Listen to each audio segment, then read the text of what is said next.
Hello YouTube, this is Sam Gerrans from muqaṭṭaʿāt.com. Today is Sunday the 3rd of November 2019 and I just want to get a couple of thoughts down about life after death. Anyone who spends any time on YouTube is going to probably, well, I mean, if you're interested in anything other than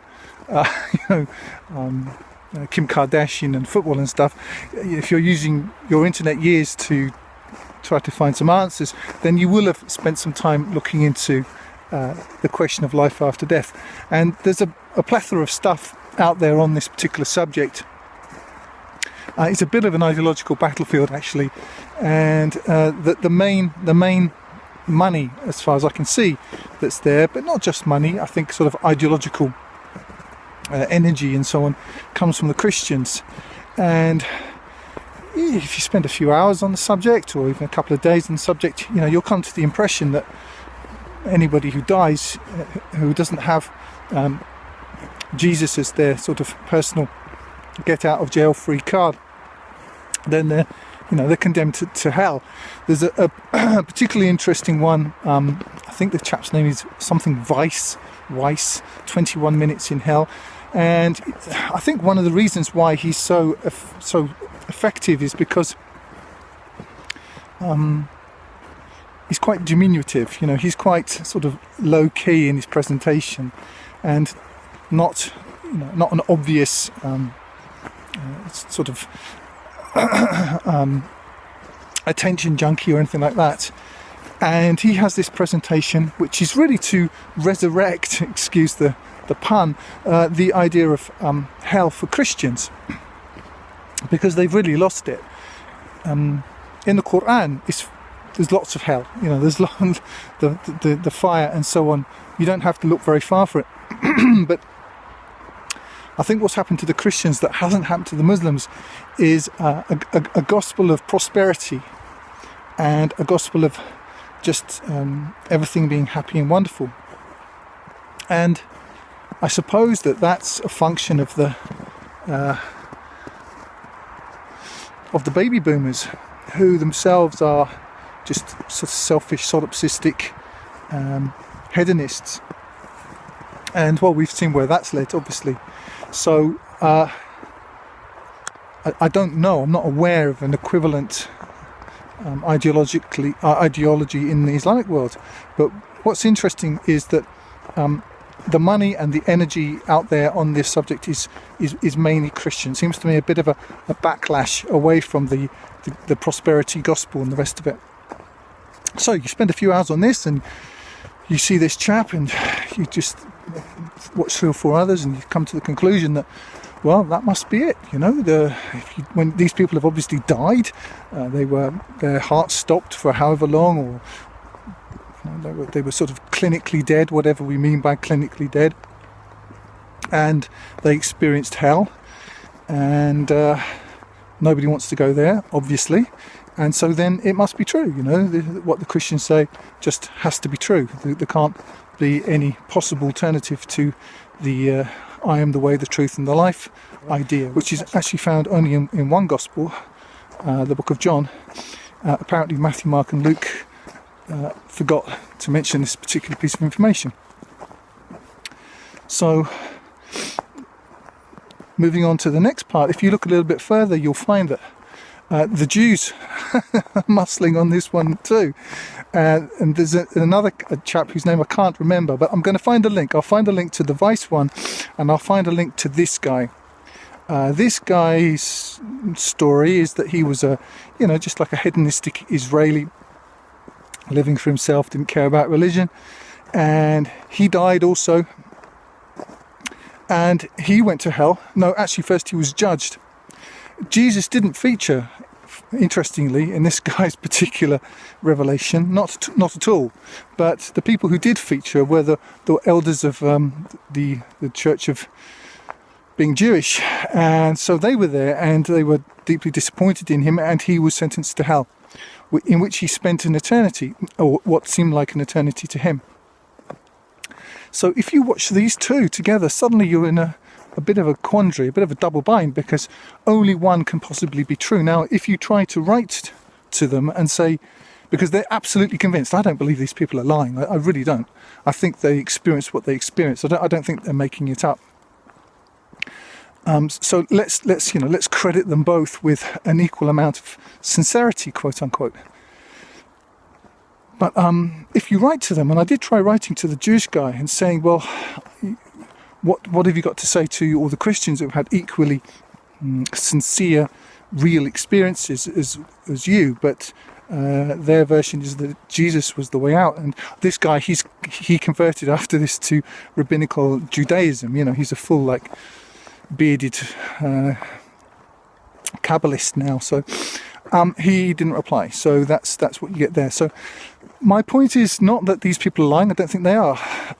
My point is I don't think they really died. If you died, you're dead.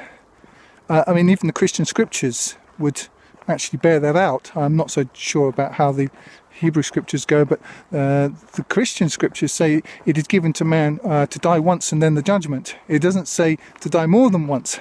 So, you can't really have it both ways, can you? It's a bit difficult. So my point is this. It's not to say these people are particularly lying. I don't think they are. What I do think is that they weren't actually dead. Because if they'd been dead, they wouldn't have come back. I don't care, how long, the doctors say you weren't alive, or how they measure life and death. If you were really genuinely dead, I don't think you would have come back. I think that it's a jinn thing. I think that's what they're experiencing, and quite honestly, from both my experience and my assessment of Christianity, I think it's largely a jinn. The Quran says that most men worship the jinn. Well, you think most men worship the jinn? How does that work? Well, I believe the jinn are capable of creating all kinds of illusions in the mind and all kinds of feelings. And in fact, this is one of the arguments, well, not the jinn part, but this is one of the arguments that people like Rabbi Tobias Singer would make against Christianity. And the Christians say, well, what about all these miracles then? What about all of these feelings that we have? And he'll say, well, what about the monkey god in Indonesia? They have miracles, they have feelings. We're not really interested in miracles and feelings. What we're interested in is what God says. Well, that's my position too, vis-a-vis the Quran. Let's look at what God says. And nowhere do I find in the Quran the idea that you can die and then sort of come back. Sure, sleep is a form of death. But, what we read in the 7th surah, for example, that there is a barrier between them set. There's no way out of this. Even the Christian scriptures themselves, the words of Jesus talking about Lazarus and the rich man who went to hell, and that Lazarus is in heaven. There's no suggestion that there's any way back. This life after death experience that people are having, and I do believe they are having, I don't think they're making it up at all, there are other explanations, and even without being able to present like a final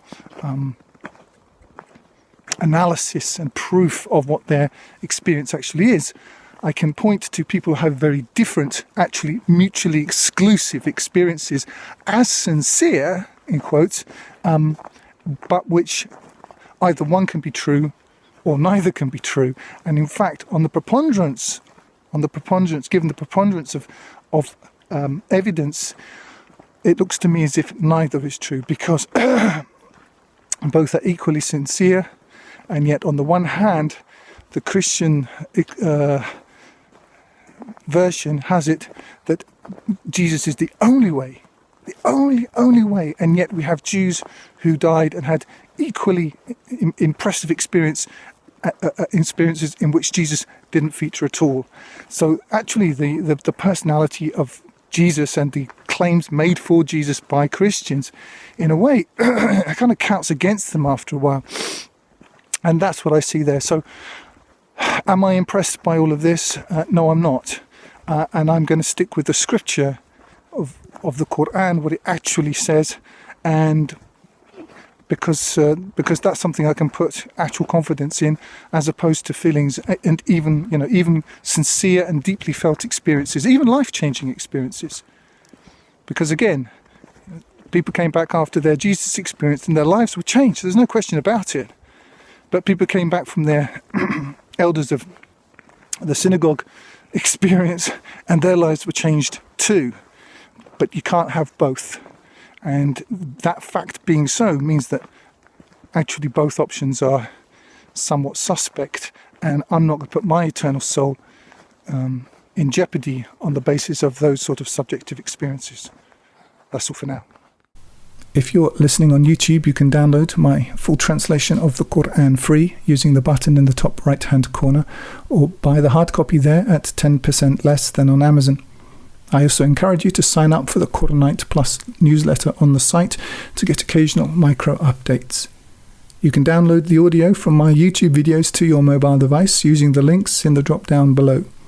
I recommend meetquranites.com to connect with other Quran alone believers. Like if you like, comment if you have something constructive to say, and subscribe to get more each week. And use the link in the drop down below to donate if you would like to help me keep doing this. And remember, this life is short, eternity is long. If you want good trees, plant good seeds.